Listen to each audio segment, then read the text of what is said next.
Good morning, welcome. Good morning.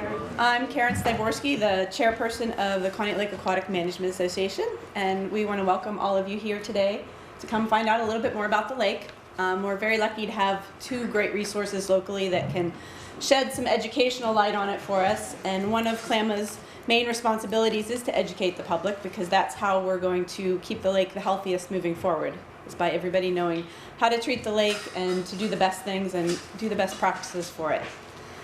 If you don't know, I'm going to read the mission statement because I never have it exactly by word. The Conneaut Lake Aquatic Management Association was formed to develop a program to guide the management of Conneaut Lake and its watershed on a long-term basis.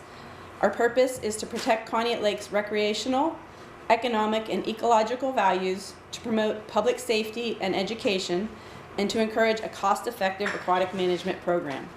So that guides everything we do. I like to say we are here to keep Conneaut Lake safe, healthy, and beautiful. But if you don't know, we'll do a tiny bit of the history. CLAMA was formed in response to public outcry because the vegetation was getting cumbersome for people and they weren't able to use their boats and recreational activities as much as they would like. So there was a lot of dissension at the time, and CLAMA was formed to represent all of the interest groups around the lake to come together and work together to create a program moving forward to guide the long-term management of Conneaut Lake, so that all those things that I priorly mentioned, can be touched and everybody gets to have a voice. So we do our best to listen to all the different interest groups and try to represent all of them. Yeah, that covers most of that. So I just want to list the board of directors at the moment. I'm the chair, as I said. Lynn Sandison is here as well. She is our secretary. Doug Peters is our treasurer. We also have Milt Ostrowski, Brian Pilarczyk, Bob Santora, Bobby Santora, and Judy Styborski. So one of the things, and we're going to switch everything up because whenever you have a presentation, something always goes awry. So we're going to completely change the order of our talk today, but I'm sure it'll be fine and we'll all roll with it.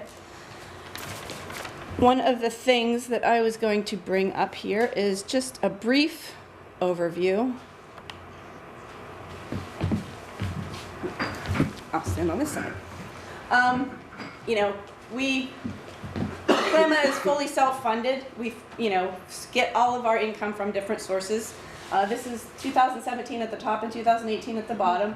2017 is more representative of a normal year. In 2018, we got some grant income, so it's a little bit askew, which is great because we had a little extra income for that. But this shows you that the blue is income from the bash that we throw on Memorial Day weekend. So normally that's about 60% of our revenue for the year. The general fundraising is in the gray. So in a normal year, that's about 30% of our income. Then we started having a dance party at the end of the summer, which tickets for that go on sale today. So if you need those, I have them here. That was 11% of our income. And so you can see by 2018, we got some grant income, which is great because that helps us moving forward. That's going to go directly into our sinking fund. But that was all part of this entire grant that was written by the Conservation District that you're going to be hearing about shortly, that paid for the watershed implementation plan that Brian's going to tell us about. But he was able to wizard that in some fashion to actually cover some of our operating costs, which we've never had before. So that's a nice little bump to help us plan ahead for, replacement of our harvester and any other needs we have. Because, we've really got that one in 2012, so it's already 7 years old. So we're always looking forward to figure out how to do that. But we have a lot of questions about this, so hopefully this sheds a little bit of light on that. And I think I've covered most of the things that I want to cover. And I want to, one of our presenters is also coming. We had a little technical problem, so he left to come fix that and come back. So we're going to switch it up and put Brian first. So Brian Pilarczyk is a watershed specialist at the Crawford County Conservation District. He's on our board, and he's also a little under the weather, so hopefully we can all hear him. And he's going to tell us all about the watershed implementation plan that has recently been finalized. All right. I'm going to do my best here. Had a cold for the past week, so if I don't shake your hand at some point here, don't take it personally. see if I can make it through the presentation here without my voice giving out. So I'm going to talk about the Conneaut Lake Watershed Implementation Plan. This has been a long time coming. We've been working on it for the past several years here. So the purpose of the plan that we put together, the Watershed Implementation Plan, was to provide a roadmap for the municipalities around Conneaut Lake, the residents and stakeholders, to reduce the phosphorus input into the lake. And this plan was really driven by the amount of phosphorus that's in the lake. And I'll talk a little bit more about that. And actually, Milt's presentation, when he comes back, is on phosphorus, why this is important and why this is what we're really keying in on for the health of the lake. So the why is to remove Conneaut Lake from the impaired waters list. As I've said before in past presentations, Conneaut Lake is on the EPA's impaired waters list, and as the EPA's impaired waters list for phosphorus, excess phosphorus in the lake. It's also on it for mercury deposition, but that's not the focus of what we're dealing with. It's also to maintain and improve clean water for the communities, and to maintain and improve quality of life, the property values around the lake, as well as the local economy. So it's all tied together. I've said it multiple times, without the lake, you don't have the resources for the community. The reason everybody has property, or they recreate on the lake, or they utilize the lake, is the lake itself. Without a clean and healthy lake, you don't have those other things, those property values, the economy around the lake. All of it's driven by clean water. This plan is not a regulatory document, so just making sure that everybody knows that what's in the plan, what's in the watershed plan, is not set in stone, does not have to be forced to be done. This is all voluntary. Anything that's in the plan can be picked up and utilized. It's meant to be a tool for people to use and be able to be a roadmap to better water quality. You know what to push? It's just basically this. Okay. All right. This way. Okay.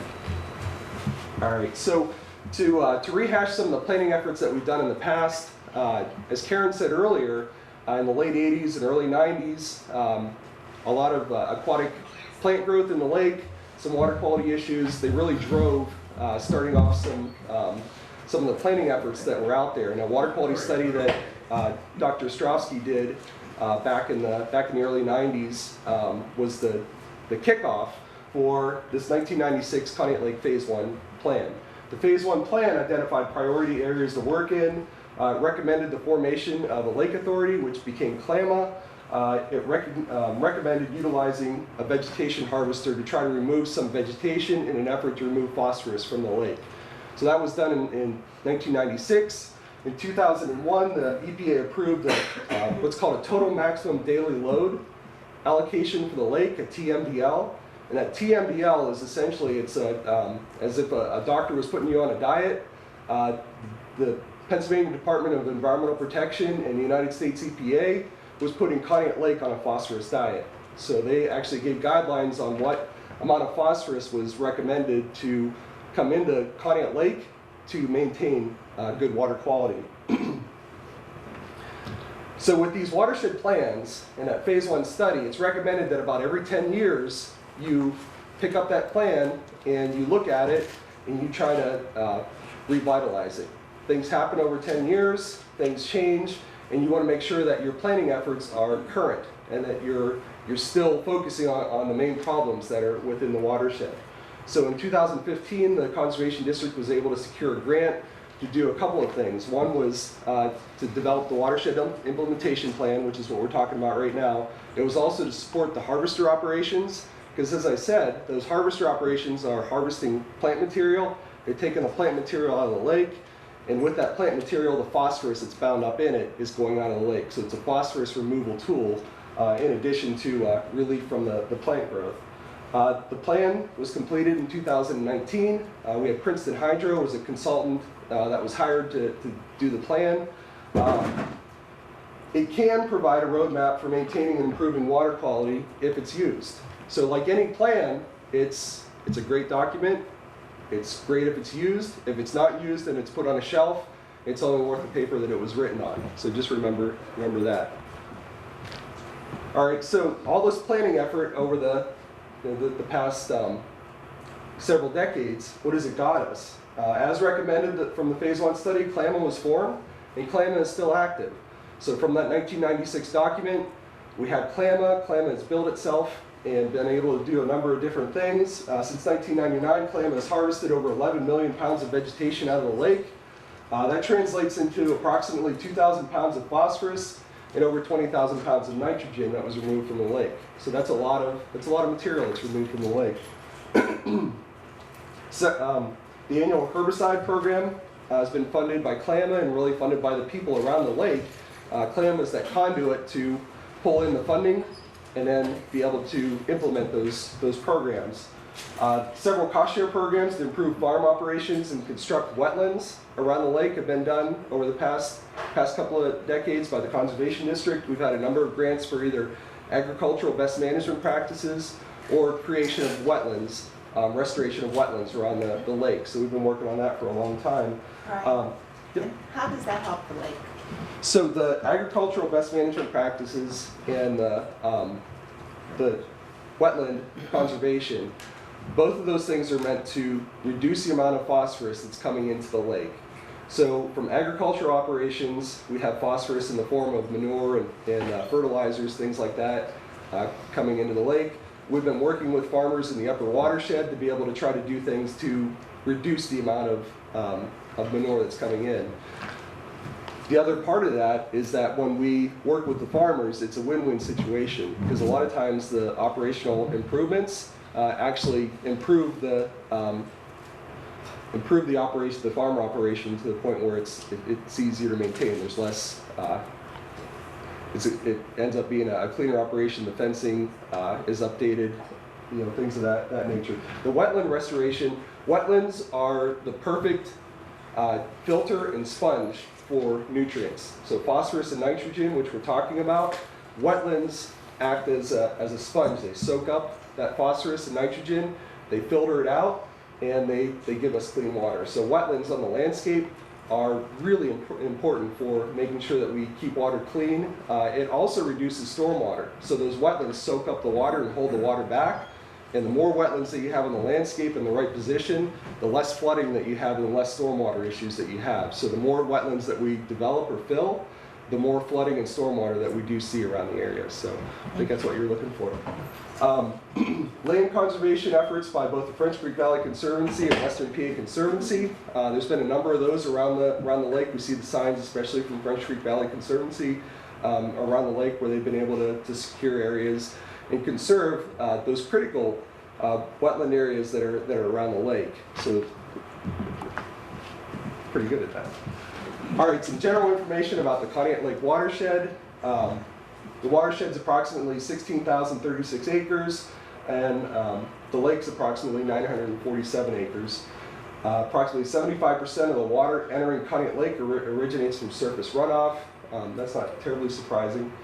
Slightly over half of the total phosphorus load originates from surface runoff and stormwater. So that's what we're going to talk a lot about, surface runoff and stormwater as the inputs of that phosphorus into the lake. Approximately 40% of the phosphorus originates from internal loading.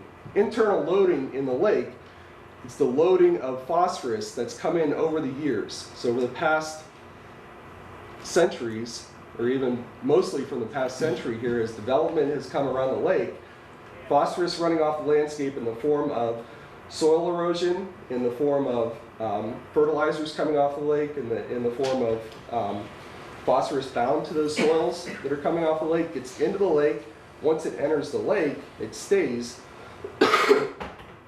excuse me, it stays in the lake, and every year that phosphorus is recycled through the lake, through processes, turnover in the lake and whatnot. The lake turns over every year. That internal loading of phosphorus is in the lake. 40% of the phosphorus that we're looking at is there, and it recycles every year. So that's phosphorus that we have to deal with down the line. The other phosphorus we're talking about is the stuff that's coming in from the surface runoff as it comes into the lake. Remember the phosphorus that I said was removed by the harvester? Just an interesting tidbit for you is that 1 pound of phosphorus equals about 1,100 pounds of algae. So that wet algal goo that you have out there. Remember that since 1999, the CLAMA harvester operations have removed about 2,000 pounds of phosphorus. That could have translated into about 2,200,000 pounds of algae in the lake. So when somebody asks you, why does CLAMA focus on the harvester? Why are they focusing on removing vegetation rather than doing something to clean the lake? You can point to that and say, well, this is why they're doing this. This is what CLAMA is all about. This is why CLAMA focuses so much on that harvester operation. All right, so some water quality problems at Conneaut Lake, and some of these things are not going to be anything new to you. Nuisance algal blooms, particularly blue-green algal blooms that have the potential to generate cyanotoxins, are possible at Conneaut Lake. Whether or not they happen every year, the state is getting a little bit better at being able to track these blue-green algae blooms that are coming up. They are happening at more frequently, both on Lake Erie and also, especially on our inland lakes. Our surrounding lakes, Pymatuning Reservoir, Shenango Reservoir has some pretty extensive blooms. Woodcock Reservoir has pretty extensive blooms. The state of Pennsylvania is trying to get up to speed on being able to track those toxic algal blooms. And if you've been watching the Erie news, you know that there was a bloom that was off the shore. It was really unusual. It wasn't a high toxic bloom, but it was just unusual where it showed up. These blooms can harbor cyanotoxins, powerful neurotoxins, liver toxins. They can, especially people that have compromised immune systems or pets, are really susceptible to these. So that is something that the phosphorus can drive. Too much phosphorus can push a lake into having these cyanobacteria blooms. High densities of invasive submerged aquatic plants and filamentous algae, mad algae, still exist. However, the target species and composition has changed since that 1996 report that we had to the one that we have now. Back in the early 90s, it was Eurasian water milfoil that was the target species. That was the problem species on the lake. That's what everybody was complaining about. CLAMA's herbicide operations, as well as the harvester, have really minimized the amount of Eurasian water milfoil that's out there. Conneaut Lake really has a good native aquatic vegetation community now, a lot of native pond weeds, some really good weeds that are out there, but there are a couple of problem species that we've got to worry about now. Kabamba, or Carolina fanwort, has got a foothold in Conneaut Lake, and we really should focus a lot of our herbicide applications towards combating the Carolina fanwort versus our native species that are out there. So that's one thing that we've got to look at in the future, is how we target the Kabamba. Kabamba is worse than Eurasian water milfoil. So we traded a species that was a nuisance for a species that was a lot more difficult to deal with. And hydrilla is knocking at the door. Hydrilla is right over at Pymatuning Reservoir. If you think the weeds are bad now, if we end up with hydrilla in Conneaut Lake, that's exponentially worse than what we have now. Yeah, Karen's holding up the clean, drain, dry sign back in the back there, making sure if early in July, if anybody was on the lake and used the launches, there was a launch blitz. Pymatuning State Park sent over their launch stewards, and they were able to be both at the Fireman's Beach launch as well as the Pennsylvania Fish and Boat Commission launch. And it was trying to educate people on cleaning their equipment as they move from the lake, making sure they're not bringing plants or animals into the lake on their trailers or on their fishing equipment, and making sure that you keep your equipment clean, drained, and dried before you move from one waterway to another. Zebra mussels have thrown a curveball into the equation, and as my presentation goes on, that'll make more sense. I'm not going to talk a whole lot about it now, but a couple slides down the road, I'll talk a little bit about why zebra mussels have really thrown a curveball since that 1996 plan that we had. And urban areas are contributing high turbidity and sedimentation as well as nutrients. We've worked a lot in the upper watershed with the farmers. We've worked a lot in the upper watershed with trying to restore wetlands. But what we have not done a very good job in is working with the urban communities around Conneaut Lake and addressing the stormwater runoff that's coming from the urban communities. And part of that is that there's not a lot, some of the places there's not much space to work in, but the new development that's coming in, we really need to be vigilant about how how that development's going in and how we're addressing the stormwater in those areas. All right, some of the water quality data results that we got. So as part of this study, over the past several years, you might have seen myself and a couple other folks on the lake pulling water quality samples and then looking at that. And what we found was the overall mid-lake water quality conditions are acceptable. They're actually pretty good. However, nearshore areas are still having issues with accumulation of nuisance algal blooms and that planktonic mat algae, and then select areas of nuisance aquatic vegetation. So it was a little bit surprising when we were looking at the water quality in the center of the lake versus the water quality at the edges of the lake.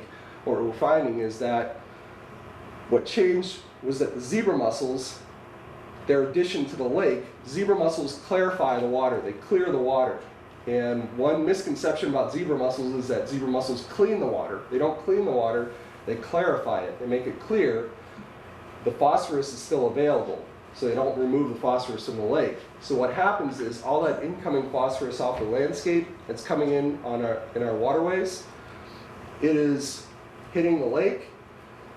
The algae is utilizing it right there in that clear water. The clearer the water, the more sunlight penetrates, the more algal growth that you have. So what we have is this ring, especially on the east side, of nuisance algae. And it's that real wet, slimy, almost cotton candy-like algae that builds up. And then when it dies, it drifts off onto the lake shore, ends up washing up on the beaches, and I end up getting calls about raw sewage washing up on beaches. It's not raw sewage, it's green algae that's dying, washing up on the beach, and it's really nasty. So that's what's changed in the lake. Between 1996, we allowed zebra mussels to get a foothold in Conneaut Lake. Zebra mussels clarified the water. We still have the phosphorus excess in the lake. That phosphorus is driving algal growth on the edges, and that's why we're seeing what we see now. It's just a little bit different. All right, so some symptoms that we have, and when I talked about that benthic mat algae, that's exactly what people are seeing around especially on the east side of the lake. They're seeing these real thick, dense beds of benthic mat algae. You run a power boat through that, it breaks it up, it dies, it floats to the surface, it ends up drifting up onto your beaches. So that's what we're seeing there. And this is a nuisance algal bloom. It's probably a cyanobacteria bloom on Pymatuning Reservoir. This is what I'm talking about. The rule of thumb with this is if you see water, who wants to go swimming in that? Nobody, right? So your body is telling you don't go in it. Even if you don't have water quality test results with that, if you see water that looks like that, don't send your dog in, don't send your kids in, don't go into it. Not all of them produce these algal films like this. This was one that actually set up throughout the day. This algae will, in the morning, the water will look fairly clear, and throughout the day you'll end up with this green slime that shows up on the lake, and it just sort of accumulates throughout the day. We want to keep an eye out for things like that happening. This, when it dies, turns into this as it washes up on your beach. So when I talked about people calling about raw sewage washing up, that's what I'm talking about. That algae that's there, when it dies, that's what it turns into. So these are the nuisance things that the phosphorus excess and the stormwater that's inputting that phosphorus is causing in the lake. That's not good for property values, it's not good for quality of life, it's not good for the health of the lakes. That's what we're trying to address here. What's the cause? So we looked at the symptoms.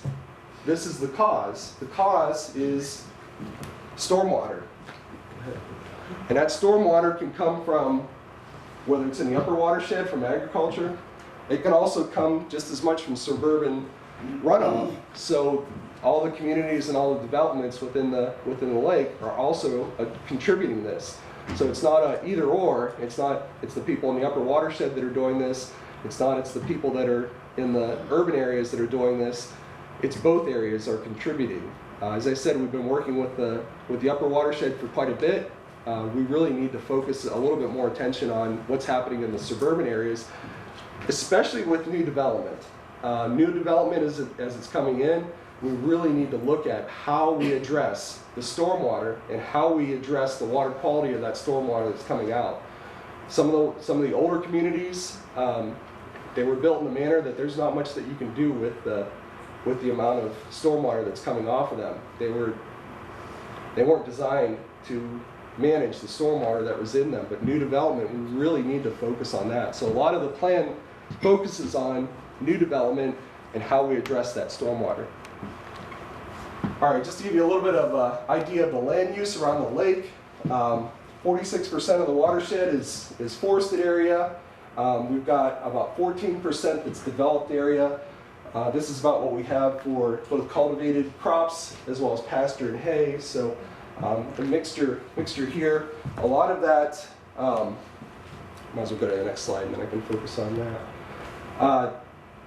Most of the total phosphorus that's coming in, let's see here, it's coming in from developed land. And when they talk about developed land, they mean both the urban developed land or suburban developed land, as well as land that's been converted into crop fields as well. So this 48% encompasses both this orange and kind of yellow areas, as well as these pink areas that are around the lake. So that's what we're focusing on as far as where the phosphorus is mainly coming from into the lake. I mentioned earlier that total maximum daily load and what the recommendations were from Department of Environmental Protection to try to deal with this. So watershed runoff, we're looking at a little over 4,000 pounds of phosphorus coming in each year, precipitation on the lake, and then internal loading is our second largest source with about 3,021 pounds of phosphorus.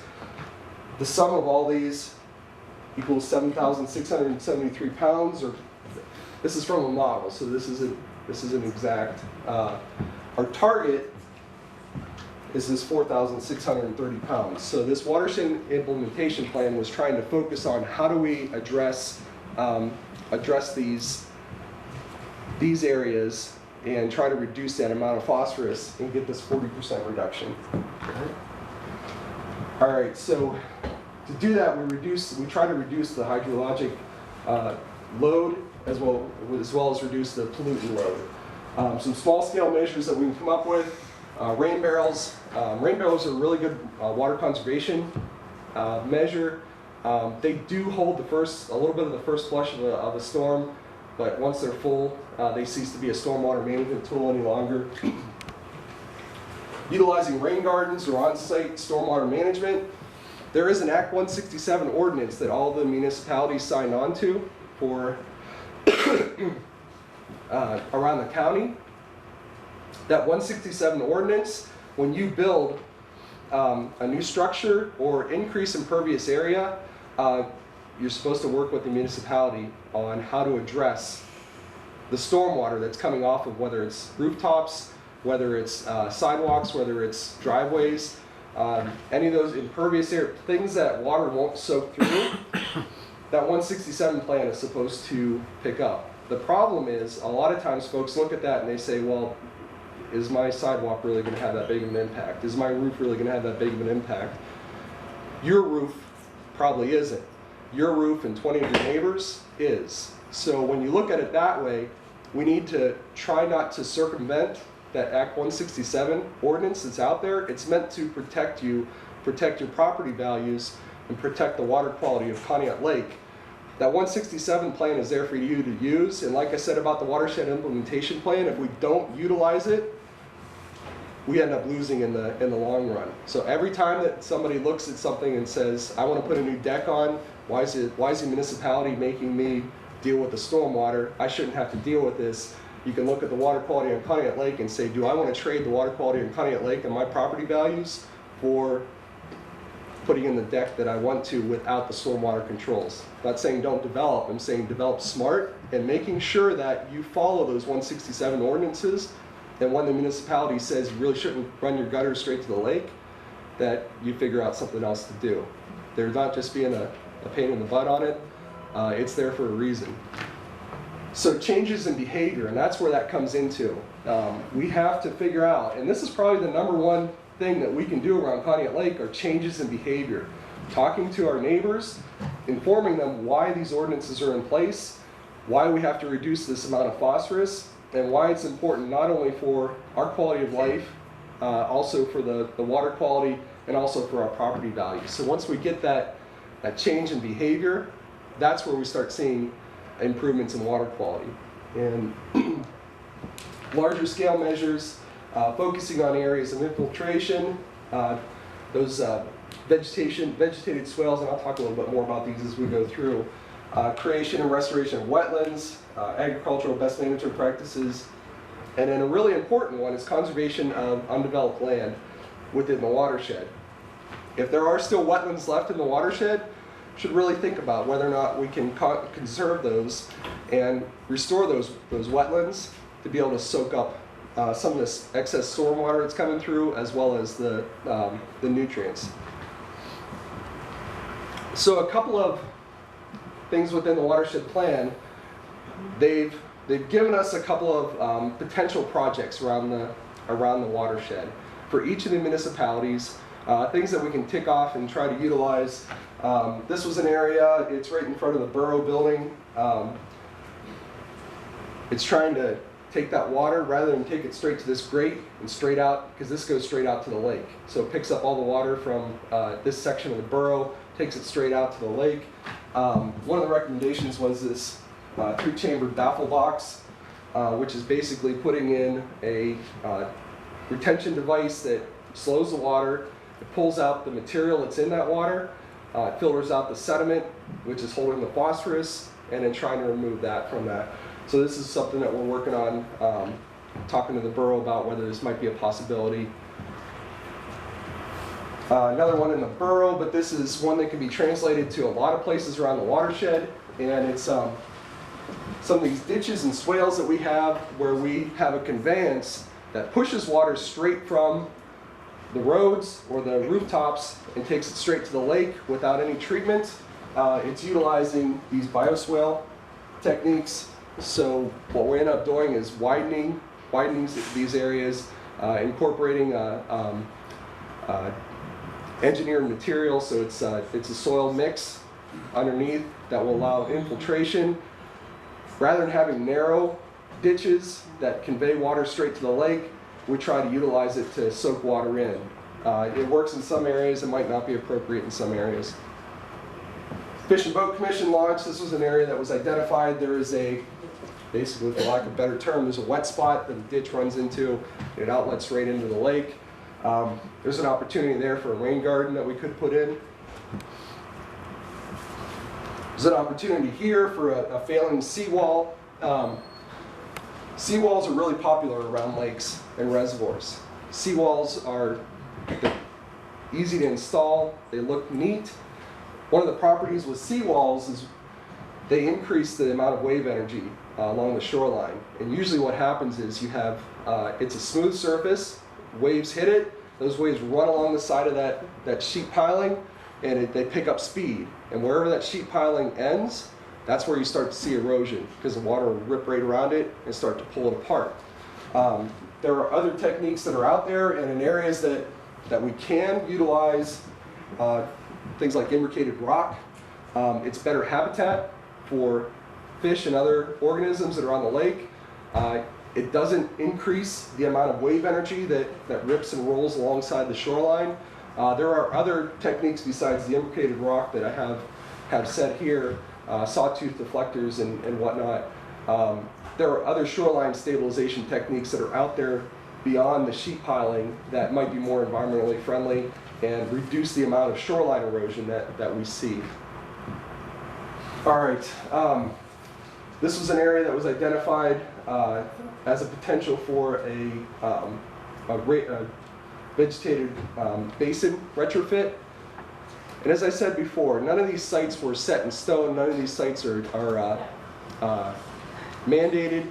These sites were all identified by the townships and municipalities as constant problem areas for stormwater that's coming through. So these are areas that we look at, say, is there a potential? We don't know whether the landowners would even be interested in doing anything in these, but there are potentials around the lake to try to reduce the amount of stormwater that's coming in and the amount of sediment that's coming in.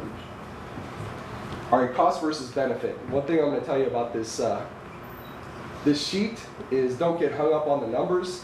Our consulting firm came out of Exton PA, which is right on the New Jersey border.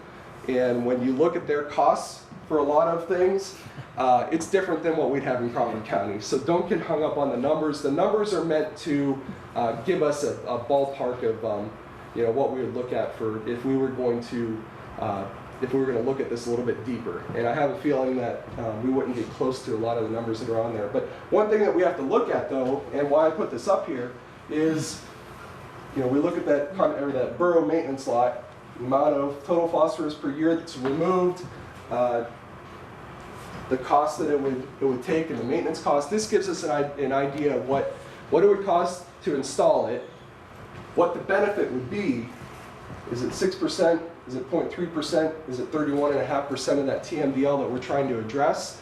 And then also, if we look at these price tags, we can also look at the maintenance and say, okay, can we handle the initial cost of it for one thing, and then second, can we handle the maintenance costs that come up afterwards? So that's why this is in here. Like I said, don't get hung up on the numbers. A lot of folks see that and they get sticker shock, and that's as far as they want to go. But like I said, when you got a consultant out of New Jersey doing it, they're going to give you numbers out of New Jersey.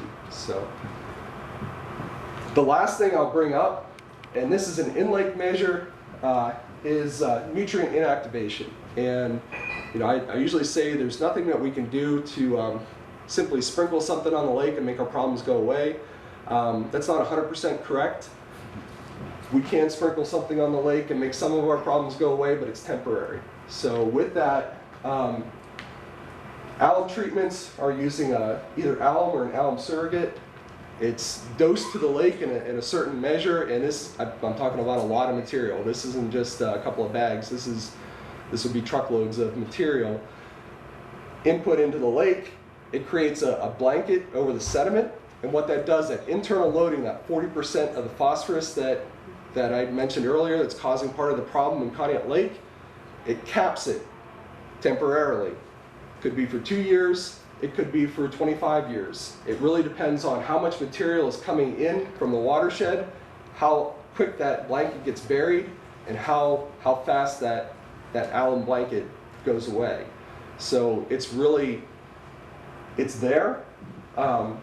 You know, the cost for doing the bench tests and whatnot, we're estimated around $200,000 to $300,000. I really think that this is something that we look at down the road.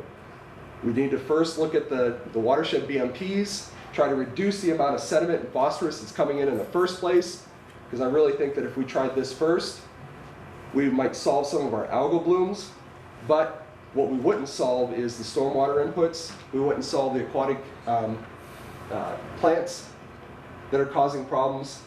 We would solve basically just one symptom. We wouldn't solve our problems. But this is here, and I wanted to bring it up for you to be able to think about for the future. Okay, and the bottom line is it took over a century of accumulated poor choices to get us here. We made a lot of bad choices in the past. A lot of them were unintentional. There was a lot of growth and development here in the 50s, 60s, 70s. We didn't have any regulation back then. Things went in, and they went in a manner that we wouldn't want to do today. We see that they cause problems. We see that some of them are irreversible problems. We want to learn from that and not do it again. There is no cheap or quick fix for any of these. There's a price tag associated with maintaining water quality and improving water quality. You can't legislate or buy good behavior. I keep saying this, people need a reason to choose to do the right thing. When somebody comes from the township and says, you really shouldn't be doing this because it's against the Act 167 ordinance, you're going to cause a stormwater problem, that's not a trigger to say, how can I get around this? Because I'd really like to do it. You need to make better decisions, and that's one thing that we need to figure out. There is funding available, so I haven't talked about that yet. People are looking at the price tags and saying, how do I pay for that? How do municipalities pay for that? There are programs like the Growing Greener program from the Department of Environmental Protection. There's a Greenways grant opportunity for municipalities. There's a number of grant programs that are out there. They do have a match requirement, and not all of them are easy, but the money is there if there is the local interest to make them happen. And like I said with this plan, if the plan's not utilized, it's only worth the paper that it's written on. I can only lead the horse to water. I can't make a drink. I can't make the good decisions for the community. I can't make good decisions for the municipalities. That needs to happen. Those things need to, there needs to be a culture change to allow these things to happen to improve the water quality within Conneaut Lake. And I like to use the analogy, we're turning a cruise ship, we're not turning a speedboat. Like I said, it took over 100 years to do this. We're turning this very slowly. I think that a couple of real quick slides. If you need some motivation for why we're trying to do this, without protecting this, we can't have this. Next slide. If you choose not to protect this, we're likely going to see more of this, this, and this in the future. So that should be motivation for why we're trying to do this, why we're trying to make the right decisions, why when you decide to do things within the community, that you decide to make the right decisions, and you decide to make sure that the water quality in Conneaut Lake is improved and it stays to a level that you have good property values, that you're able to retain that quality of life that you have enjoyed here for so long. And I can't leave you with a depressing picture. So as a side project with the Watershed Implementation Plan, we also worked at improving the bathymetric map. This was what we had to work with for years and years. I'm not even sure where it came from. I think Milt had some theories of where it came from, but we're really not sure. Was able to use a Lowrance unit to record our sonar logs as we were moving back and forth across the lake. We were able to create a bathymetric map, which my files went to the state for their programs. They also went to a social map site. So there is a public mapping site called genesismaps.com. It's their social map. Anybody in here can go to that. You scroll down to Conneaut Lake, click on the water drop, and you can look at this bathymetric map. You can focus in on it.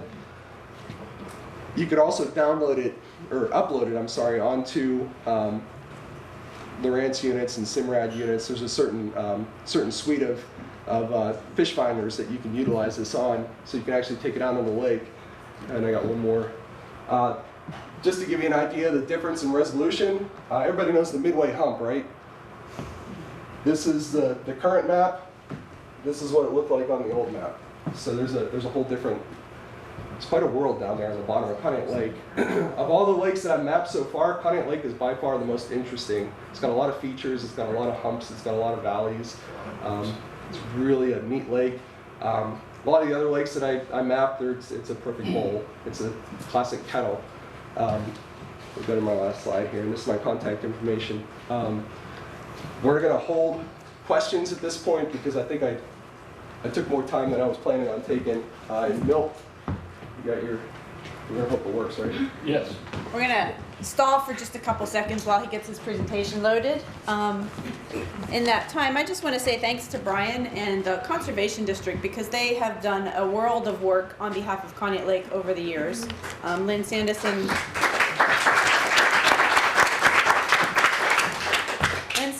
is with us, has been on our board since the beginning. She was the former head of the Conservation District, but they do all the background work that nobody sees. We have gotten a number of grants over the years to help improve the watershed, and with CLAMA as a beneficiary to help improve the watershed overall. But without them doing this work, then we wouldn't have any of that. Is Brian's presentation available online? Not yet.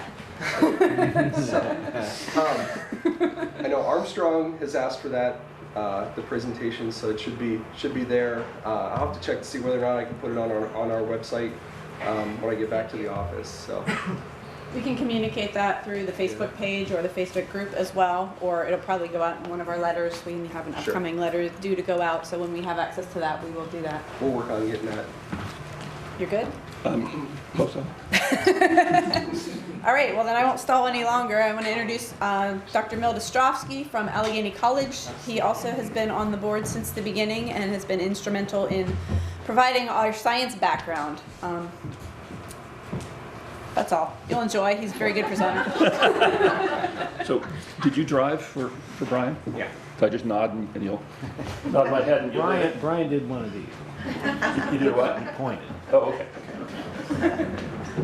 So I need to apologize. We had a computer glitch earlier on. My talk was supposed to precede Brian's, so set the stage for his talk. So pretend you didn't hear him, and then in half an hour or so you can remember that you did, in fact. So I'm going to talk about the history of eutrophication research, how it has evolved over the last 50 or 60 years. Okay, so one of the earliest projects on Conneaut Lake is run by the Environmental Protection Agency. It's called the National Eutrophication Survey, and they buzzed around in a National Guard helicopter, settled down on a lake for about 5 minutes, took a bottle of water, and then flew off to the next lake. And they had some water quality data. They sampled the lake only 3 times in April, July, and October. They collected phosphorus information from 3 of the 14 tributary streams. And they said, down there, they said significant loss of phosphorus between the time of sample collection and the beginning of the assay. So it's typical of a lot of government work. But I've highlighted that they were measuring phosphorus. They were interested in phosphorus. Okay. The next thing that occurred on Conneaut Lake was an internal report by Ray Hassey, who was a biologist at DEP. The previous report from the feds said there were no point sources. The Hassey report said there were, in fact, 2 point sources, Camp Lend-A-Hand and Camp Run-Amok. Their volume discharge, there were permitted discharges, but their volumes were quite low. But the phosphorus content of those discharges exceeded the allowable criteria by a factor of about 20. So this was in 1986. Okay, next one. In 1989, a student at Allegheny and I conducted a study of Conneaut Lake. We constructed a phosphorus budget where we monitored twice weekly for 13 months all 14 inlet streams. Once a week on the lake, took samples from the surface to the bottom at 1 meter intervals at the deepest point, about 20 meters, 21 meters deep, and constructed a budget, which is, you might think of a phosphorus budget as being a lot like your checkbook ledger. Where's all the phosphorus coming from? And your balance is the amount of phosphorus that's in the lake to support weed growth and algal growth. So we identified which streams were contributing most of the phosphorus. We identified how much was coming in through rainfall and bulk precipitation, how much was internally recycled from the sediments, how much from point source discharges and so on. And that was in 1989. The next one, okay. The next one was a coastal report that came in and used much of the data on the phosphorus budget study, but added to that some other parameters that weren't measured. Again, they measured infrequently, May, August, September, and October, and influent streams, they sampled only twice, once during a high event, once during a low flow event. Again, phosphorus was the topic of the study here. And next one, this is the TMDL that Brian spoke of. TMDL stands for Total Maximum Daily Load. The lake was judged to be impaired for desired uses, desired for recreation. It was claimed to be impaired because of high sediment loading and high nutrients. So the EPA runs a study, takes a few water samples, and determines that the phosphorus concentration was too high, and if we could lower the phosphorus concentration, then the lake would be more acceptable for desired uses. And they recommended a 40% reduction in phosphorus loading, which is a fair amount, almost half. And the next one is the report that Brian talked about. Again, phosphorus was the key element there. And I won't say any more about this. I think Brian gave you an exhaustive treatment of that WIP report, Watershed Implementation Plan. So, why all the chatter about phosphorus? Well, if you look at lakes across a broad range, you'll find that lakes vary in the quality, in their water quality. This is Jordan Pond in Maine. It's in Baxter State Park. I think you can see how clear the water is. The watershed is undeveloped, okay? And the next one is a similar sort of lake, Smoke Lake in Algonquin Park in Ontario. The water quality, although you can't see how transparent it is here, the water quality is very, very good. Visibility, you can see rocks and so on the bottom in 10, 15 feet of water, much like Jordan Pond. Okay, the next one is Shelburne Pond, Vermont. This is at the other end of the spectrum. This is a cyanobacterial bloom, probably toxic, although I don't have data on this, but it's certainly a lake with low transparency and not something that's pretty valued as a recreational resource. And once again, the next one is our very own Tamarack Lake. These photos were taken before it was drained. That gray thing is an ore disappearing into the water, so you can see the water quality, the water transparency is not particularly high, and every ore stroke brings up 30, 40 pounds of weeds. So what we have here are two ends of a continuum. We say that oligotrophic lakes, that is the very clean ones, have high water quality, very low algal biomass, very small populations of aquatic vascular plants, and it supports a cold water fishery.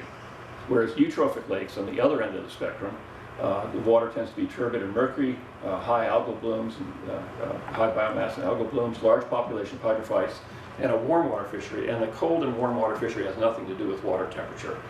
It suggests that lakes that support a warm water fishery, the bottom water, which is invariably cold, is anoxic, and fish can't live there. So cold water fishes, trout and walleye and salmon, leadlock salmon, won't persist in a lake that has an anoxic bottom water, even though the temperature is conducive to their survival. So we have, next one, we have some water quality correlates here. We measure chlorophyll A, and that's an indication of algal biomass, and I'll get more into that a bit later. But if the concentrations of chlorophyll are fairly low, body contact water recreation is fine. Cold water fishery, yeah, the lake can support that. Anoxic hypolimnion, no, there's plenty of oxygen in deep water.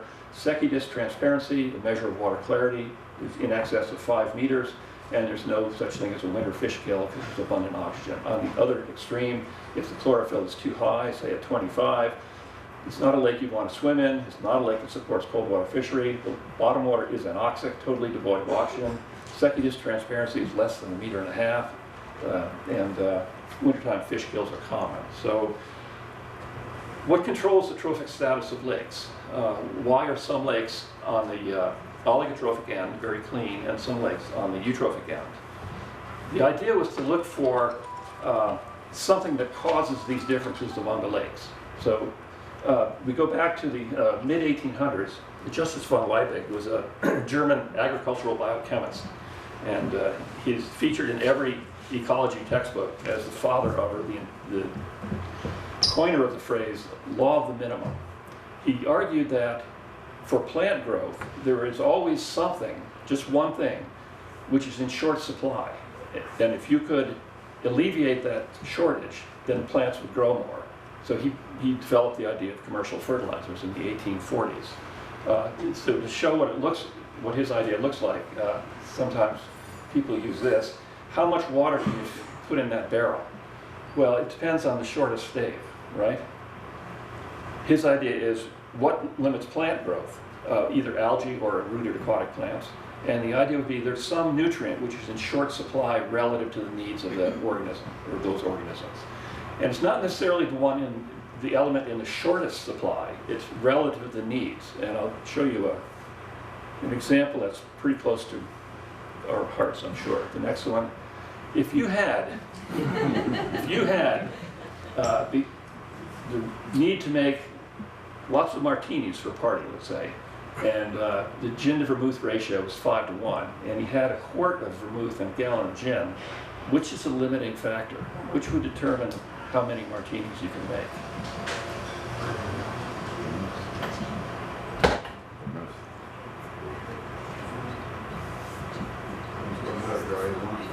I hear a lot of incorrect answers. There'll be a quiz later on. If I have a gallon of gin, then I would need only 4/5 of a gallon of, 4/5 of a gallon of vermouth. I have a quart of vermouth, and the 5-to-1 ratio would need 5 quarts of gin, wouldn't I? So the idea here is, even though gin is in higher quantities, it's the limiting nutrient because it's in short supply relative to the organism's needs. So, and yet another example, here there's abundant sunlight, soil fertility is pretty good. What limits growth? What would happen if we added water? Hit it. So you see the spray irrigators. So there's some limiting factor where if we add that limiting factor, we get more growth. And if we remove that limiting factor or keep it in low supply, we're going to limit growth. So as a result of a lot of public pressure starting in about the 1960s, the US EPA and the Canadian Ministry of the Environment got together and said, let's host let's find some venue and host a scientific meeting and get people's ideas on what this limiting factor might be. And this was called the Limiting Nutrient Controversy. It's a volume that was published by the American Society of Limnology and Oceanography. And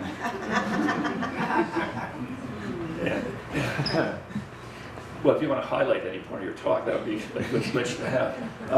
In 1972, and the reason it's called Limiting Nutrient Controversy is there are a lot of contributors who made the argument that carbon was limiting, that CO2 dissolved in lake water was limiting for photosynthesis.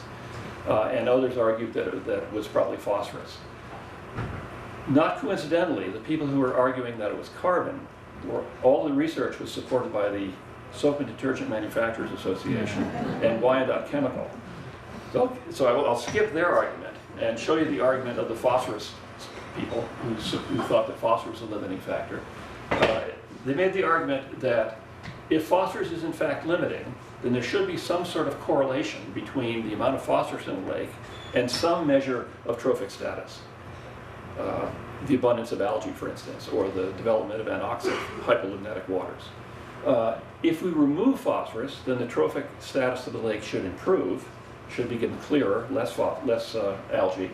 And if we added phosphorus, if we could possibly do that to it, if we would want to do that to a lake, then we should see an increase in trophic status, become more eutrophic. So I'll tackle these one at a time. If you take a volume of lake water and run it through a filter, you'll concentrate all the algal cells on the surface of the filter.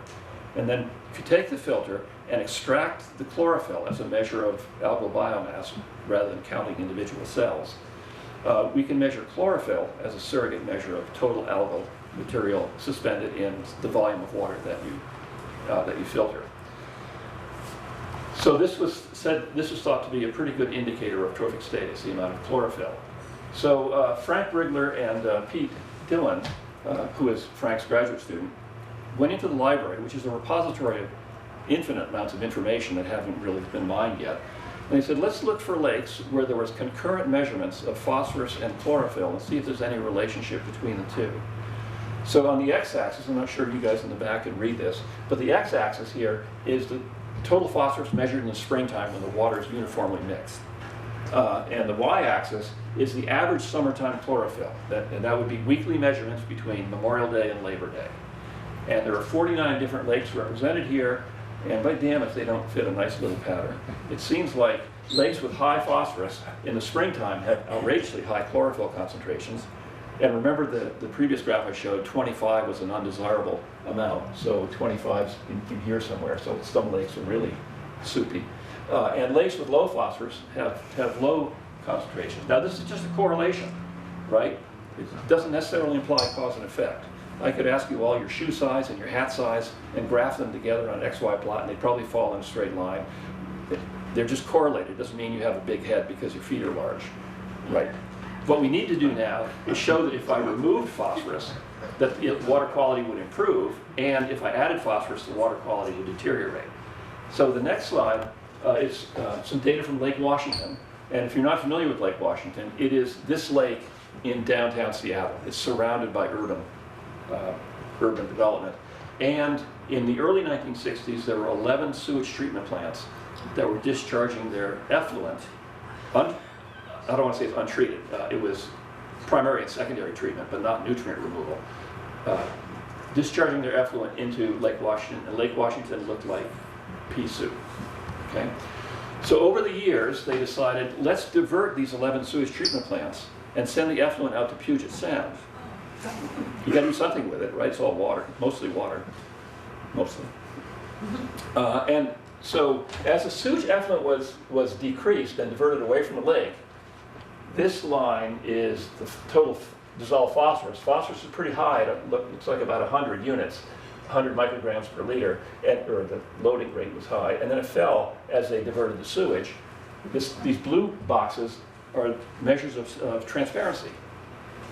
So you can see that as the sewage was diverted and the effluent decreased, the phosphorus decreased, and the water became much clearer. This is suggesting that we can see a white disk about 20 centimeters in diameter at 7 meters, about 25 feet in the water.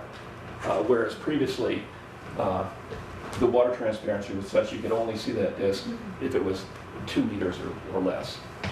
Okay, probably I've extracted some of the information here to make it a little bit clearer. This is again the phosphorus concentration of the lake water and the chlorophyll concentration of the lake water, the measure of greenness. In 1964, 65, 66, 67, 68, 69, 70, as each of these sewage treatment plants was diverted, then the lake water became much clearer. So that satisfies, this is just one example, where if phosphorus concentrations decrease, the water quality improves. The next slide, this is an area of northwestern Ontario between Duluth and Winnipeg.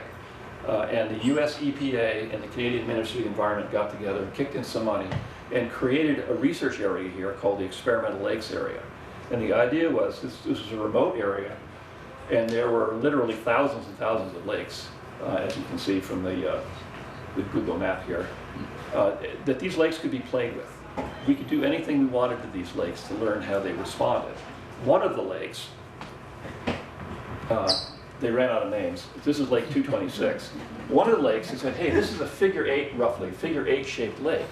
What would happen if we put a barrier across here, a vinyl barrier, like those sea curtains they used to round up oil spills, and separate the lake into 2 equal halves, similar water chemistry. In one half, we'll enrich the lake with carbon and nitrogen, and the other half will enrich it with carbon, nitrogen, and phosphorus. So they started enriching the lake, and the result looks like this. This is the sea curtain, the barrier that separates the 2 halves of the lake. And which half do you suppose got the phosphorus? It's the one half that looks like pea soup. The soap companies support that? What's that? The soap companies support that? No, they did not. In fact, I think they're greatly disturbed by it. Yeah. Okay, so why suddenly in the 1960s were people concerned with lake eutrophication? Well, these are some data from the U.S. Census Bureau. This is the number of vacation homes in the U.S. starting in the 1920s up to whenever this, I think it's 2000, the last census that was for which I had data. You see there's a large growth in vacation homes. So people are, I would assume that a lot of these vacation homes are on lakes. In fact, this is a percentage of vacation homes in various counties, and you'll see that there's a lot of vacation homes in the area of the U.S. that was heavily glaciated, where we have most of the natural lakes. Probably the vacation homes out here are in ski areas, not necessarily on lakes, although some. So there's a large number of people that could afford vacation homes. This is after the Depression, after the Second World War, starting to move into lake country, into cottage country. And suddenly they're concerned about their lake. In Conneaut Lake here, we did a similar sort of analysis. We said, how many dwellings are there? Because from aerial photographs, you can't tell if it's a summer home or a year-round home. How many dwellings are there between routes 18, 618, and 6? And the next slide shows the number of dwellings based on aerial photographs that we collected between 1930 and present. Again, so there's an incredible increase in people living on lakes and paying attention to lakes. And one last shot, I guess, is this is the amount of nitrogen, potassium, and phosphorus, 3 components of fertilizers that have been in use over the decades. So we have more people living on lakes, more people recreating in lakes, and more fertilizer being used and produced. And the net result was, one more here, that starting in 1970, some states enforced a phosphorus detergent ban.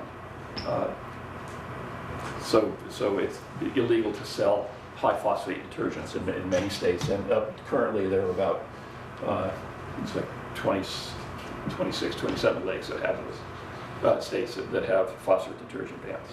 Okay. So sometimes in some of the older textbooks, and unfortunately in some of the recent ones, you see a statement that eutrophication is a natural process that's only accelerated by man. The natural process being, as lakes get older, they start to accumulate nutrients. And this is a load of, Joe Biden would say, malarkey. This is how lakes were formed in our area. At the maximum extent of glaciation, maybe between 100,000 and 13,000 years ago, the ice extended. We were under about a half mile of ice here. And as the glacier retreated, the climate looks like this today, but the next shot will show how these lakes are formed. As the glacier is retreating, these blocks of ice kind of break off the end, get buried in glacial outwash gravel, and as the ice melts, form a depression. So the lakes that we have here in Crawford County, which would be Canadota, Sugar, Crystal Lake, and Conneaut, were formed that way. They're all kettles. And the same with the lakes in Erie County, LaBeouf, Edinburgh, and Pleasant. So these lakes are all about the same age, 12 and a half, 13,000 years ago when the glacier retreated. And the next slide, there are two lakes of even age. Smoke Lake, which showed you earlier, 45 degrees north latitude, Shelburne Pond, Vermont, 44 degrees north latitude. So they're within just a few miles of each other latitude-wise. They're probably exactly the same age. But if age had anything to do with eutrophication, they would look alike, wouldn't they? And they certainly do not. And this is the Allegheny Reservoir, summer 2002. You can see the bow wake here. This lake was formed in 1965, so it's a very young lake and all of a sudden it's eutrophic. So age has nothing to do with it. And two last shots. This is some work that was done in Glacier Bay, Alaska. And since, the next shot I suppose would be even better. Yeah, since 1794, this is where the extent of the glacier was. By 1860, it retreated back to here, 1907, 1879, so the glacier is retreating back, and as it does so, it's leaving behind lakes. All these dots are lakes, these triangles are lakes. Some of the lakes are very, very young, 0 to 50 years old. Some of the lakes are 12,500 years old.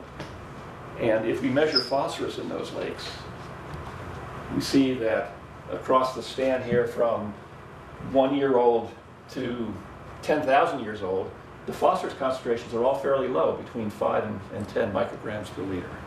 So there's no effect of aging at all. So that would, I suppose, debunk any idea that eutrophication is a natural process tied to aging of lakes. It's not. It has to do with nutrient loading. If we look at the watershed of any particular lake, it's a composite of lots of different land uses. This is Sugar Lake in southeastern Crawford County. This is the lake, and this is all the land that contributes runoff to the lake. And you see that much of the land, the yellow is pasture and hay, the green, dark and light green, are forest, the brown areas are row crops, and the next slide showing a similar sort of lake. This is Edinburgh Lake, and the purple and red areas are high and low density housing. This is the 79 corridor, I-79 corridor. But there are lots of different land uses within a particular watershed, okay? And you would expect that different land uses would contribute different amounts of suspended material and nutrients washing into the lake. Clearly, cultivated fields are easily erodible. After a rainfall, you see muddy water coming off these fields and entering streams. Urban areas, street washing, you know, all this grime that accumulates on roadways. So, again, the next slide shows, this is a study that was done by Ken Reckow at Duke University in North Carolina, and he compiled close to 700 studies, I believe, on stream water chemistry. And said, okay, the streams which are draining forest typically export toward the receiving water about a quarter of a kilogram per hectare of per hectare of land surface per year. Pasture and hay export 6 times that amount. Urban areas export about 8 times that amount, and row crops export 18 times that amount of phosphorus. So the land use within the watershed is going to have a large effect on the water quality when it comes to exporting phosphorus. Where else does phosphorus come from? Brian mentioned internal loading, and I have some data from Conneaut Lake here. These are temperature readings taken Again, this is the depth, 0, deeper 10 meters, deeper 20 meters, and across the top is the temperature reading. On March 30th, we say the water column is isothermal, same temperature top to bottom. So there's no barrier to mixing. Wind moving across the surface start to stir the lake, it'll stir all the way to the bottom. In September 14th, near the end of the summer, the surface temperatures are pretty high, 20 degrees Celsius, that's about 68. And the surface water is evenly mixed, but then suddenly there's a sharp drop in temperature here. And the bottom water is pretty cold, pretty chilly. It looks like around 10 degrees Celsius. And you're probably familiar with those temperature changes by swimming. You do a surface dive or a shallow dive at a lake, and it gets cold really quickly, really sharply like that. One of the consequences of this thermal stratification is that this water, this cold water down here, has been down here since the entire lake was 10 degrees, which may be several months earlier, right? And is capped by a warm water layer. So any processes occurring in the deep water that consumes oxygen, respiration, bacterial metabolism of organic matter, is going to use up the oxygen, and we'll see a lot less oxygen in the deep water, okay? So here are some oxygen measurements. Again, March 30th, the lake is isothermal, same temperature top to bottom, evenly mixed. All the water is brought up to the surface, agitates with the atmosphere, as atmospheric exchange, plenty of oxygen. On the other hand, those September 14 observations, the surface water, which is uniformly mixed still has high oxygen, but the oxygen goes to 0 in the deep water. What does this have to do with phosphorus and internal loading? Well, there's a chemical reaction.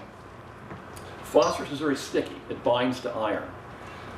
And iron is insoluble as long as it's in the oxide form, iron oxide rust. On the other hand, under anoxic conditions, iron reduces to ferrous iron, not ferric iron, and becomes soluble. So if phosphorus is sticking to iron, as long as iron stays insoluble, the phosphorus will stay in the sediments. But if the water becomes anoxic, then that iron is going to dissolve, release the phosphorus, and the phosphorus is free to diffuse up into the bottom water. And that's what's happening here. Here's the phosphorus concentrations, again, March 30. The lake has low phosphorus concentrations, probably around between 15 and 20 micrograms per liter. By the end of the summer, the phosphorus concentration in the deep water is upwards around 400 and 500 micrograms per liter. What happens in the fall when that water mixes? When the surface water cools down and there's no more density barrier between to impede mixing of the surface water and the bottom water, this bottom water gets swept up to the surface. And if we were to measure the amount of phosphorus at any particular date in this bottom water, that is, certainly there wasn't very much on March 30, but on early April, mid-April, late April, we measured across the season, we could graph the mass of phosphorus that's in the deep water. Next slide. This is the mass of phosphorus in the hypolimnion, in the deep water, with time. It seems like about maybe day 175, which would be May, June, something like that. The phosphorus in the bottom water starts to increase.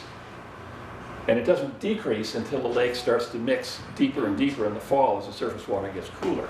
So again, the next slide.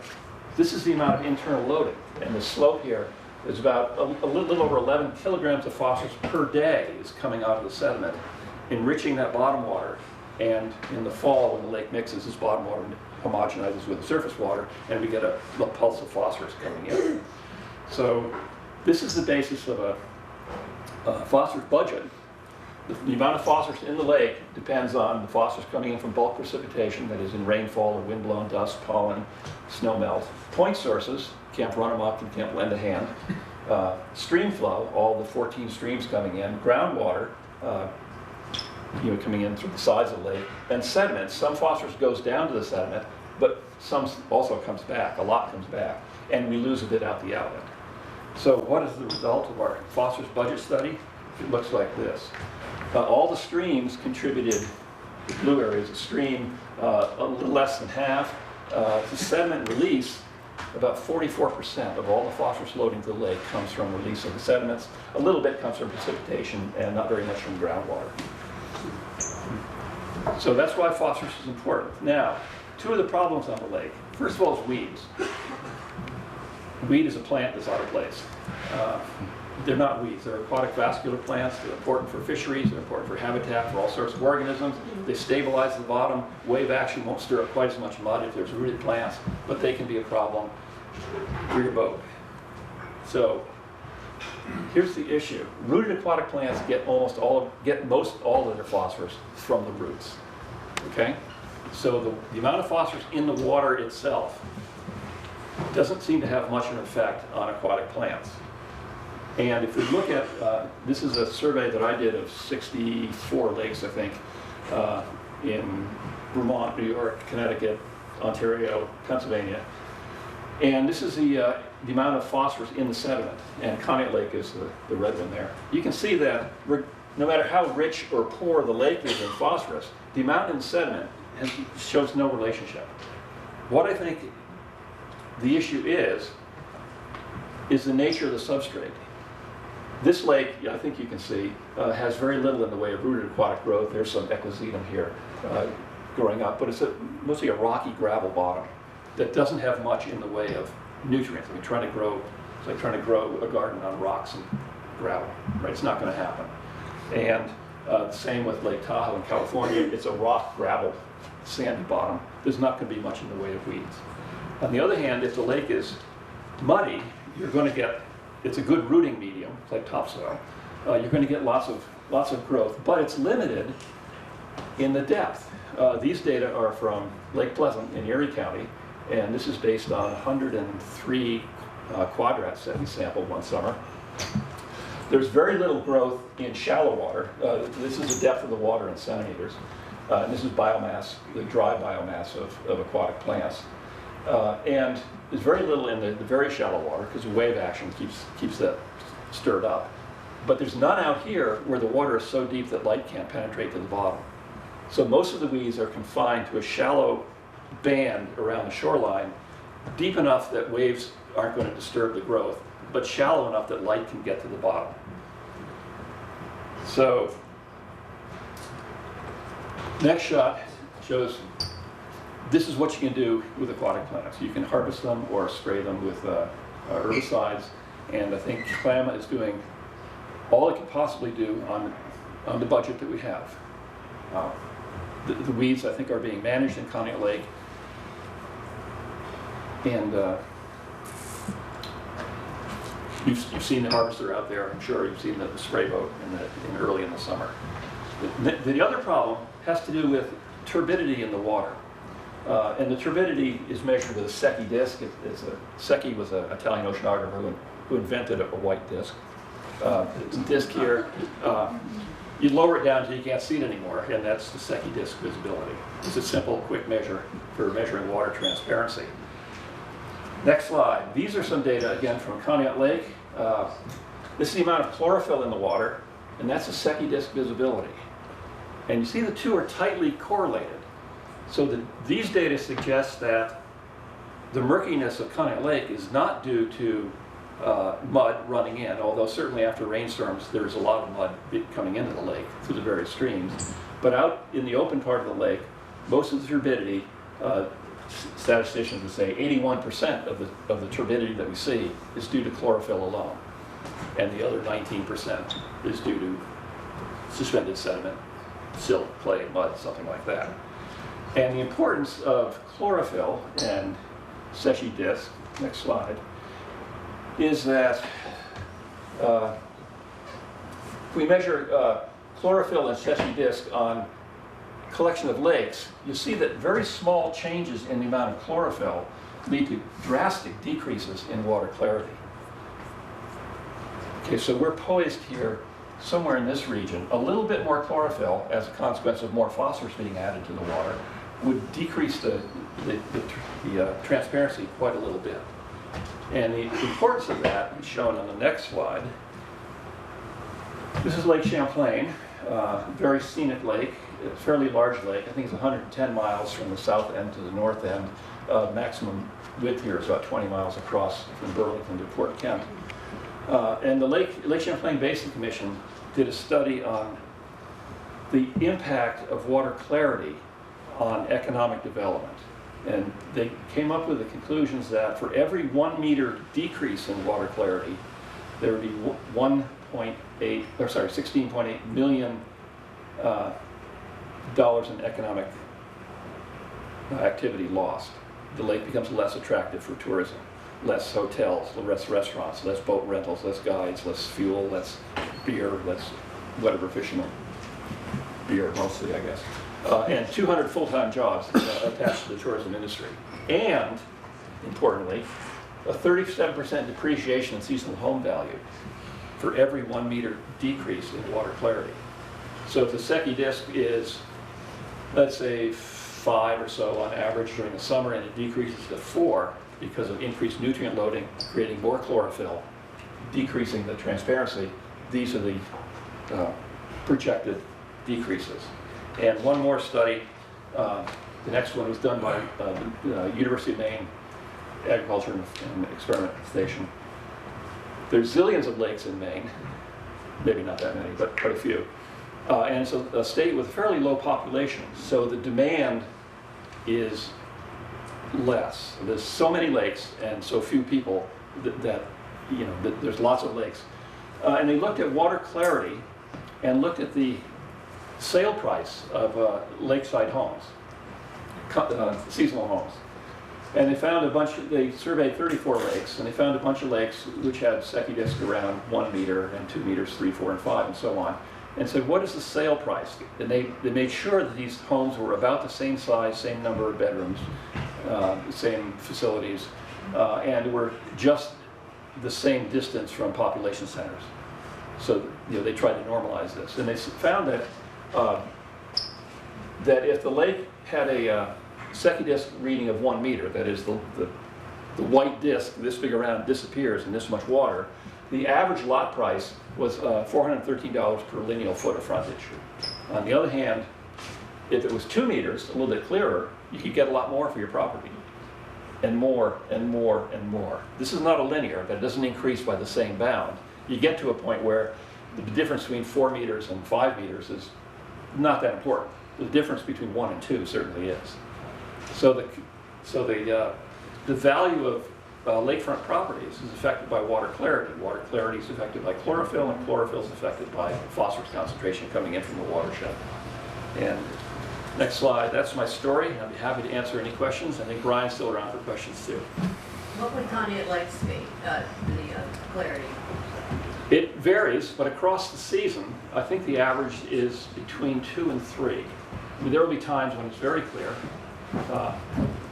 probably on Friday mornings. And after heavy rainfall events or after a rough weekend, it's certainly a lot less than that. Yeah. As the average homeowner, what should we be doing? I mean, we can't put in stormwater drains. No, you can't, but you can support initiatives to do so. You can, if you fertilize your lawn, so you can cut it more often, then Scott's makes a phosphorus-free lawn fertilizer. Lawns don't need phosphorus; they need nitrogen. If you want to do that, so they're phosphorus-free. You interject something? No, I'm going to do a quick wrap up and then we'll open it up for. Oh, I'm sorry. That's fine.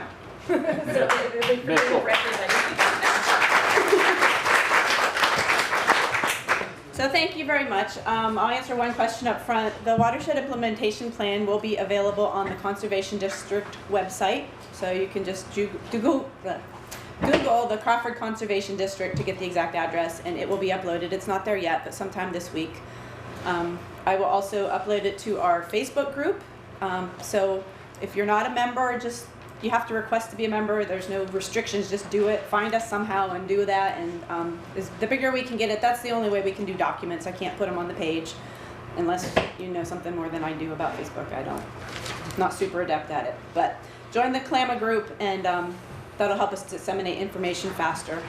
There are several sustaining donors in the room that have really been behind us since the very beginning. I just want to thank everybody here that supports CLAMA is supporting what we do, because everything, as you saw from the earlier slides, is funded by you guys. So we appreciate all the support we get. We could do none of this without you. As you know, CLAMA has a three-pronged approach to what we do. We start with an herbicide treatment early in the year, which helps knock down the weeds for the current year, but it's not really a long-term solution. We run the harvester for that.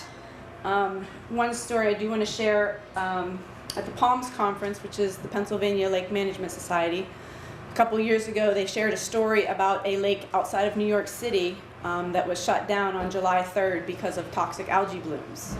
One major reason we run the harvester is to prevent that here. You saw from Brian's presentation how harmful that can be. And by removing the phosphorus through the harvester, we help with that a lot because we don't want Conneaut Lake to be shut down. People got a little taste of it with the no wake zone a few weeks back, but they could still use it. You don't want to be here and not be able to use the water because that's what we're all here for. And education is our third prong approach for that, which is today. And hopefully you learned something today. I know I learned a lot today. And this presentation will also be shown on Armstrong. So I believe that you can go to their website and have access to it even when it's not on the cable as well. So if you don't, you should just subscribe to cable and support the local cable company. So, let's see. If I could read my notes, it'd be a lot easier to do this. But so some of the importance, as Brian pointed out, is thinking as the whole. Like you just asked Rusty, what can we do as a homeowner? It's thinking about the good of the whole and not necessarily what one individual wants to do in a situation. Think if everyone wanted to make this improvement that I want to make, would it impact the lake in a positive manner or a negative manner? So sometimes we might not have to sacrifice immediate pleasure for the long-term good. And I mean, you have to do that in all areas of life. Conneaut Lake is going to need maintained in perpetuity, just like your lawns or your yards or your properties. So that's one thing individuals can do. And the watershed implementation plan that we have now, thank you to the Conservation District for helping drive that and letting us be a part of that as well. It gives us a map and a direction so that all of us, CLAMA, the municipalities, any other group, and individuals can get together. We can get behind that and we can move forward in the same direction. It helps us give us a way to prioritize those projects and sequence them, and all of us work together and row the boat together in the same direction. So thank you for coming today. We really appreciate it. Without your support, we would not be anywhere. So we opened up for some brief questions. We do need to clear out of here so that they can get ready for a meeting or for a wedding later today. So we need to be cleared out of here, I believe, by noon. If we start getting into too many questions, we'll just move outside so they can do their work. So thank you. Just real quick, I'll address that question as well. What can we do as individuals? And sometimes it's just making small choices, making better choices, or informed choices, I guess is a better way to put it.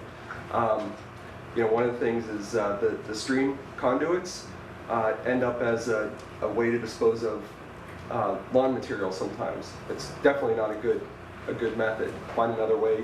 Composting, encouraging municipalities to pull together municipal composting programs. That'd be one way to handle that. But that's another large input of phosphorus into the lake, is putting your lawn clippings into the stream corridor, or branches. Those get blocked up into the culverts and it causes more flooding. Small choices like that can make a big difference in the community. Just making sure that we're making informed choices and making better choices when we're looking at things. Also, when you're looking at new construction, even if it's in an old residential area, thinking about how you're going to address the stormwater, encouraging your neighbors to do the same thing, and that's how a movement starts. You encourage others, you make informed decisions, you make small decisions, and overall that makes a big difference.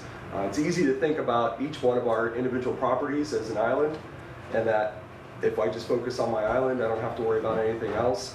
But thinking about how your actions are impacting the overall, that's the biggest choice. So we'll keep trying to do talks throughout the years on how to improve, how to make those choices. The more informed you are, and the fact that you came today means that you want to become more informed. So the more informed that you are, the more able you are to make good decisions, because sometimes it's just a matter of not knowing what's the right thing to do.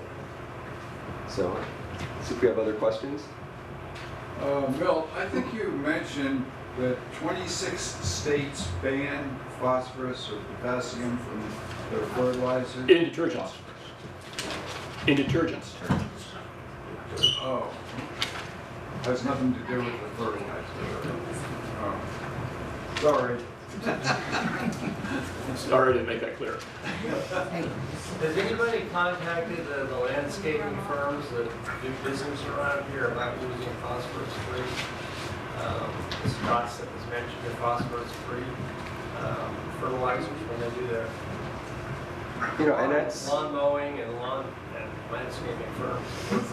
I have talked to a couple of the landscaping firms, and they say they can use phosphorus-free if the customer asks. So it depends on, it's making that informed choice as well. So when you hire a firm, making sure that you request that. I'd like phosphorus-free because we live in a lake community. And some of them do already use it. So it's just a matter of knowing who you're using and requesting those things. The more times a customer requests something like that, the more likely it is that they'll use those products. Is there certain scenarios that we should notify someone if we see a lot of surface algae? Yeah, so if you do see a visible surface scum, at this point, Pennsylvania does not have a really good mechanism for responding to nuisance algal blooms. If you do see something, Department of Health is one place that you can report it to, Department of Environmental Protection.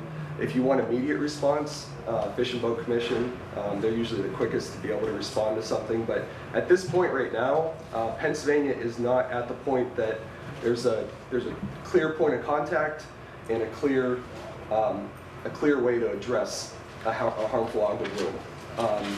It's sort of trying to pull this together on the fly at this point. I will say that folks on the state level are trying to address it, and it's because it's become such a large problem, and it's really amplifying quickly.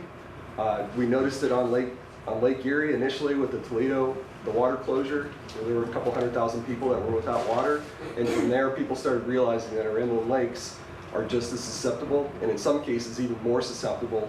I think it was on the Gulf Coast. Is it Mississippi, if I remember right? All of the beaches are shut down at this point right now because of a harmful algal bloom. It's becoming more common. So yeah, if you do see something, I don't have a clear point of contact, and that's the difficult thing. But I would say Department of Health would probably, because they're the ones that actually deal with the E. coli and the beach closures. They do have a protocol, but that might be your quickest source. As we make property changes, is there a good place in your view would know to get guidance on, where the swales divert the rainwater around the property into the lake? What is the best way for making a change to be handling a swale change, or one of the gardens you talked about? Okay.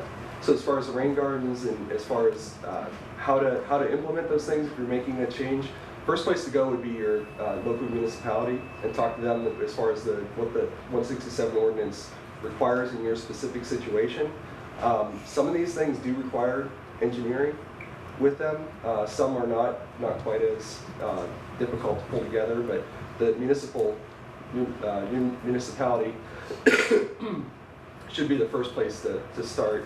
And you can call the conservation district as well and ask, but we don't do designs for things like that. So if that helps, I don't know if that. Yep. There were two areas on the lake that were swamps that were filled. These are major areas. One's on the west side, directly across the lake, and one's at the north end of the lake. Neither one of you give us an idea. If those hadn't been filled, what might be the prognosis, or what should I say, for where we're at now and where we might be? It's really hard to say.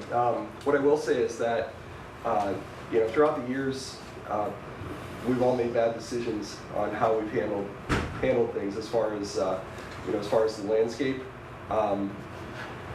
Some of the wetlands have been filled. Some have been channelized, which bypasses their capacity. Excuse me. That capacity's been reduced. So it does make sense to try to look at those as options that are out there. I mean, there were years and years and years, there were steamers on the lake, and there was a lot of activity on the lake and so on, and no problems. And then they make those fills, and all of a sudden we start to have problems. One of the best management practices is creation of artificial wetlands. Sometimes streams are coming into lakes that have high phosphorus levels, and an artificial wetland will be created with lots of vegetation to slow down that flow and filter the water through vegetation. It absorbs a lot of the phosphorus in its growth. So wetlands are certainly a good tool to remove phosphorus. Filling in wetlands negates that. With all the old ice harvesting practice and raising the level to create shallow areas to harvest blocks of ice, you would think that some of those areas that might still be undeveloped would be natural areas that could be turned into wetland. Does that seem possible? Well, it would depend on the topography. Yeah. And the hydrology. Is there a flow through there that needs to be intercepted? Is the landscape too high or too high? There's a place not far from, I live up on the bluff, and down below us is the flats, which I think used to be flooded for ice harvesting. Away from, back behind the lakefront is an area that's still roughly wooded. And I think that, that's a good place for composting, natural composting, in my opinion. But if you remember from one of the slides I showed, that woodlands don't export very much phosphorus. So a better place to put an artificial wetland is collecting water that comes from an urban development or from agricultural areas. Okay. Usually wetlands are on the landscape for a reason, and they're in a good spot where they're at. It's usually a poor practice to try to fill one spot and then try to recreate it. You just don't get the same impact. Right. You don't get the same effect. They're there for a reason. It's important to look at that in the future. Are there areas that we can conserve? And like I said, the conservancies have been working at that, trying to conserve some of those areas. They've been successful at being able to pull, because they're not great places to develop. You see problems in the areas that were developed that were wetlands. There's subsidence. A lot of times the landscape is lower than the lake level. You usually have flooding problems. You usually have stormwater problems. History's told us that those are not good places to put development. So looking at that, the areas that are still available out there that are wetlands, some of them have been damaged to the point that they don't function very well. Are there opportunities to be able to conserve some of those areas? Are there opportunities to be able to restore some of those areas so that they can be a better nutrient sink? Development of wetlands, it helps, but a constructed wetland is not the same as a natural wetland. It's just not. Okay, question. You talked about funding that's available because of the study. So who is eligible to obtain that funding? Obviously, municipalities are, but I know there was a question about how could you help. So can associations that represent a certain area of the lake, can they apply for something like that to develop maybe some type of processes in their area that will help with the process?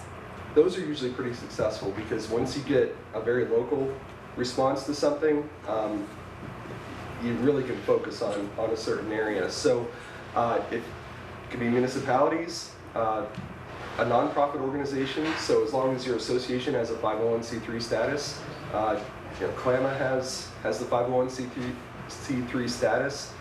So they're eligible to be able to apply, but homeowners associations are definitely able to apply. So if you look at your community, your homeowners community, and you look at whether there are opportunities for addressing stormwater within the community, you can look at a rain garden program. And a way that might look is there's a program called the Greenways Grant Program. It's through the Northwest Commission. There's a maximum grant request of $40,000. So it's a pretty substantial amount of money. 15% match, and that match can come from in-kind labor. It doesn't have to be cash match, but a community association could apply for one of those grants. It's a two-page application. It's pretty simple with a budget, and bring in maybe a landscaping company that is capable of doing rain gardens and having that opportunity available to their residents. So it's just something off the top of my head that could potentially work on the local level. That's something at the district that we can help with as far as pulling together a grant application and try to support those efforts. So that's out there. So it's not just the county or the municipality or the larger organizations. Community organizations are also eligible for these grant opportunities. There's quite a few of them out there that are available, and they're geared towards reducing phosphorus. So things like rain gardens. We did a rain barrel program a number of years back that could be replicated within specific communities very easily. There's different opportunities like that. I have heard through the grapevine that on the west side that they're thinking about having a development over there behind what I'm going to call Heidi Cooper Bay the Heidi Cooper development there. So are they going? And I was also told that some of that they're going to try and get rid of some of that wetlands over there. So how is that going to impact? I don't know anything about. It's off of Pymatuni over there, off of the Pymatuni Drive. It's in Salisbury? Yes. And you probably need to contact you. Salisbury Township. Yeah. And Brian, I can probably answer a little bit of that. Before any permits are issued, stormwater is primary. So that will be taken care of before any issues. Like I said, the Act 167 plan is in place. Salisbury Township does have that in place. So as long as it's being enforced, they shouldn't be causing stormwater impacts. Conneaut Lake, the watershed, is considered a high-quality watershed. The wetlands within it are high-quality wetlands. They really should have extra protection. The problem comes is when folks keep pushing and try to circumvent those regulations that are out there. That's when you start to see problems. Is when when you do have ways of people finding loopholes and things of that nature. So it's, again, when I said it was a change in attitude, it's knowing when you should push for something and when you shouldn't push for something, when it's really not a good idea. So that's part of it. But those regulations are in place, and the townships do enforce those. We just have to make sure we're not pushing them aside. Does Conneaut Lake use nutrient removal systems in their sewage treatment facility? So I know the sewage treatment plant is up to date. I don't have a whole lot more information than that. And I think all of the communities right around Conneaut Lake are sewered now. So yeah, that should not be an issue with on-lot systems immediately around Conneaut Lake. So you're saying that if the system is up to date, they should remove phosphorus before they discharge the water? I believe the outlets flow the lake anyways, so it shouldn't be an issue with the outlet either. The sewage effluent doesn't flow into the lake.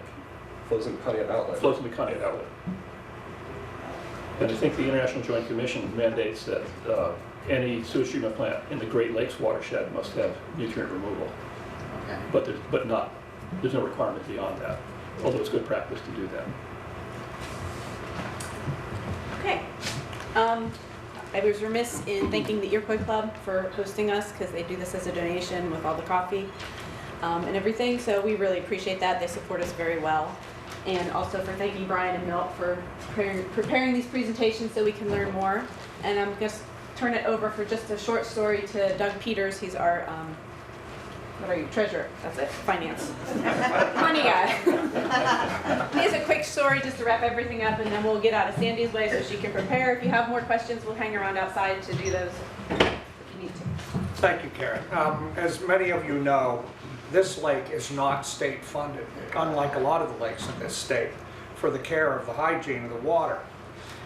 Jackie and I had the opportunity to travel last year to a small lake in Wisconsin. Little Muskego Lake is half the acreage of Conneaut Lake. And our friends were kind enough to tour us on their lake. And as we went around the lake, I was informed that they have 4 weed harvesters on a lake half our size, with 4 conveyor sites for weed removal. And the reason that they could afford that was they had a homeowners association on their lake. Each lakefront home was charged $600 a year for the care and maintenance of their lake, including lakefront cleanup was part of their effort. And each one of the homes, as you got away from the lake, also had a reduced charge because they were part of the lake watershed. So I'll give you a little, for instance, the chart that Karen showed you about how we're funded. Being your treasurer, I can tell you that if we charged $600, for instance, to everybody that was a lakefront owner, I would have $180,000 to work with over the year. I operate the harvesting and herbicide operation with 1/4 of that annually. So that just gives you an idea of if we were to organize and get the municipalities to help us, we could really put a lot better effort into removing that phosphorus out of this lake that you heard of in the presentations this morning. Thanks.